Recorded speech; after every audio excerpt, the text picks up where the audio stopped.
রাজ্যের আরও এক মামলায় সিবিআই তদন্তের নির্দেশ হাইকোর্টে। হুগলিতে তৃণমূল কর্মী খুনের ঘটনায় সিবিআই তদন্তের নির্দেশ।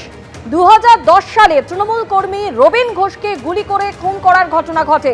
এই তৃণমূল কর্মীকে গুলি করে খুনের অভিযোগ ওঠে জঙ্গিপাড়া থানার তৎকালীন ওসির বিরুদ্ধে।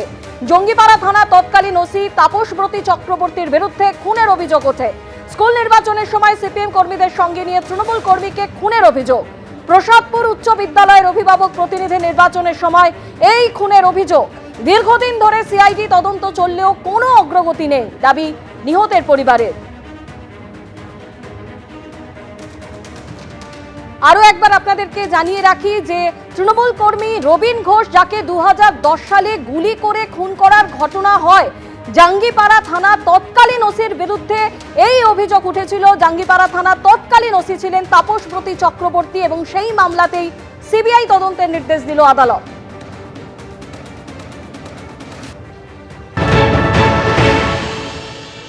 ওই ভোটের এতে গেছে, গিয়ে তাপসব্রতী চক্রবর্তী ওনাকে গুলি করেন। গুলি করতে ওকে গাড়ি করে তুলে নিয়ে চলে যায় শ্রীরামপুর।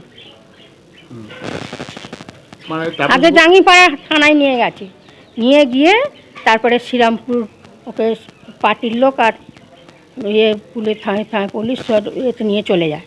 চাই বিচার চাই। এতদিন তো হচ্ছিল, ঝুলেছিল মামলাটা, এতদিন ঝুলেছিল, কি করবো আমরা বিচার অনেক দিন থেকেই চেয়েছি। আমরা একদম তাপসব্রতী চক্রবর্তী ওনার বিরুদ্ধেই করেছিলাম, গুলিটা তো ওই চালিয়েছে। তার সঙ্গে এবার সিপিএনের হারমাতগুলো ছিল। আমাদের মূল অভিযোগ ছিল তাপসব্রতী চক্রবর্তী, উনি সিপিএনের হারমাত ঘরে নিয়ে এসে নিজেই গুলি চালায়, মানে অভিযোগটা ওনার ওপরই আমাদের ছিল। বলুন সিবিআই বলুন, আমাদের বিচারটা চাই যে তাপসব্রতী চক্রবর্তীর সাজাটা হোক। 2010 সালে হুগলিতে তৃণমূল কর্মীকে গুলি করে খুনের অভিযোগ, যে ঘটনায় মূল অভিযোগ ওঠে জাঙ্গিপাড়া থানা তৎকালীন ওসির বিরুদ্ধে, আর তার বিরুদ্ধেই সিবিআই তদন্তের নির্দেশ দিল আদালত। এই নিয়ে সিপিএম সাংসদ ও আইনজীবী বিকাশ রঞ্জন ভট্টাচার্য কি বলছেন শোনাবো আপনাদের। পশ্চিমবঙ্গের পুলিশ প্রশাসন তারা কোনো ঘটনায় ঠিকমতো তদন্ত করছেন না।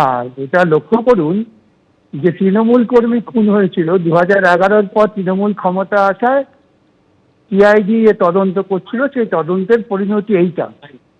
অর্থাৎ যে তৃণমূল কর্মী খুন হয়েছিল সে নিশ্চয়ই শাসকের খুব নিবিড় কাছের লোক নয়, তাই তার তদন্তের ক্ষেত্রে এই গাফিলতি হচ্ছে।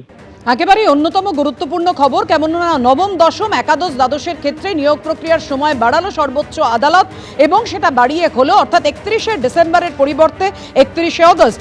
31শে অগস্ট পর্যন্ত চাকরি করতে পারবেন যোগ্য চাকরিহারারা। 2025-এর 31শে ডিসেম্বরের বদলে সময়সীমা বেড়ে 2026-এর 31শে অগস্ট।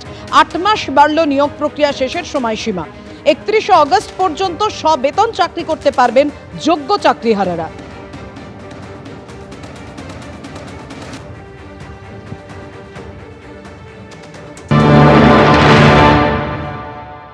31শে ডিসেম্বর পর্যন্ত সুপ্রিম কোর্টের লাস্ট গাইডলাইন্স ছিল।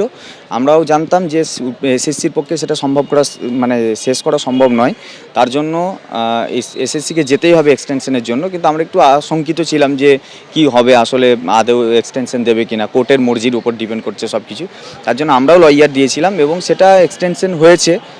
তো তার জন্য স্বাভাবিকভাবে একটু স্বস্তি, কারণ হচ্ছে যদি 31শে ডিসেম্বরের মধ্যে শেষও হলো না, আবার সব কিছু আটকেও গেল, তো সেক্ষেত্রে একটা বড় সংখ্যক শিক্ষক শিক্ষিকা যারা সম্পূর্ণ নিরপরাধ হওয়ার পরেও চাকরি হারিয়েছে, তারা কিন্তু ভীষণভাবে ক্ষতিগ্রস্ত হতো এবং তাদের খুবই ক্ষতিগ্রস্ত তার জায়গা যেত। কারণ আমরাও চেয়েছিলাম যাতে এক্সটেনশন হয় এবং আমরাও লয়ার দিয়েছিলাম, তো এক্সটেনশনটা হয়েছে, এটাকে আমরা পজিটিভলি নিচ্ছি।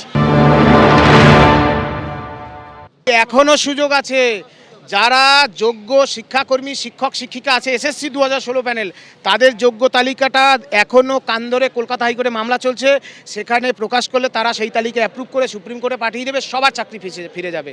কিন্তু মুখ্যমন্ত্রী চান কেবলমাত্র অযোগ্য যারা টাকা দিয়েছে, যারা ঘুষ দিয়েছে, তাদেরকে বাঁচাতে হবে। 1806 জন কি অযোগ্য শিক্ষকদের তালিকা, জনগণের করের টাকা এই অযোগ্য শিক্ষকদের দেওয়া হয়েছে।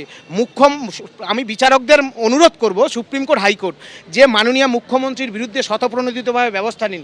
জনগণের করের টাকা খরচা করে তিনি এদেরকে বেতন দিয়েছেন, কেন চাকরি চুরির দায় নিয়ে মুখ্যমন্ত্রীকে গ্রেপ্তার করা হবে না? দেখুন, 8 মাসের এক্সটেনশন এরা যে প্রসেসের মধ্যে দিয়ে আমাদের নিয়ে যাচ্ছে SLST 2, তার জন্য প্রয়োজন ছিল, এবং এটা যে হবে আমরা জানি। ফ্রেশ সিলেকশন অ্যাফোরসেট পোস্ট, অর্থাৎ 2016 প্যানেলের যে ভ্যাকান্সি ছিল সেই ভ্যাকান্সিতে ফ্রেশ সিলেকশন লিখে নিয়ে আসলো, ফ্রেশ রিক্রুটমেন্ট নিতে পারলো না টাইমের মধ্যে। এই যত প্রক্রিয়া কেবলমাত্র অযোগ্যদের বাঁচাও, নিজেদের গদি বাঁচাও, চাকরি চুরির দুর্নীতি কোনো মিলিয়ে দাও। এখন ভোট আসছে 26 সালের, মিলিয়ে দাও, গুলিয়ে দাও। ওদের চাকরি দরকার নাই, কারণ মুখ্যমন্ত্রী শিক্ষকদের চাকরি দিতে চান না। তিনি সেই টাকা দিয়ে খেলা করবেন, মেলা করবেন, দান খয়রাতি করবেন, ভিক্ষা দেবেন, আর যোগ্য শিক্ষকদের মারবেন। কারণ সুপ্রিম কোর্ট বলেছিল যারা অযোগ্য তাদের বেতন ফেরত দেওয়ার কথা, এখনো পর্যন্ত বেতন ফেরত দিয়েছে? অর্থাৎ চাকরিহারারা প্রশ্ন তুলছেন, সাময়িক স্বস্তি নয়, দীর্ঘস্থায়ী সমাধান চাই, এবং সেটা একমাত্র করতে পারে রাজ্য সরকার এবং SSC।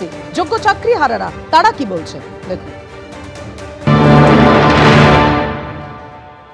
এত কিছু অনিশ্চয়তার মধ্যে আজকে সুপ্রিম কোর্টে ওই 17 এপ্রিল MA এক্সটেনশনের কেস উঠেছিল, এবং যার জন্য 8 মাস মানে 31 আগস্ট পর্যন্ত এক্সটেনশন যোগ্য শিক্ষক শিক্ষিকারা পেয়েছেন।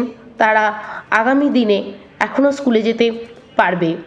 ধন্যবাদ বোর্ড, SSC এবং পর্ষদকে, ধন্যবাদ সুপ্রিম কোর্টকে, যে বিমর্ষ রোগী, মৃত্যু পথযাত্রী, তাদেরকে একটুখানি মেডিসিন দেওয়ার জন্য।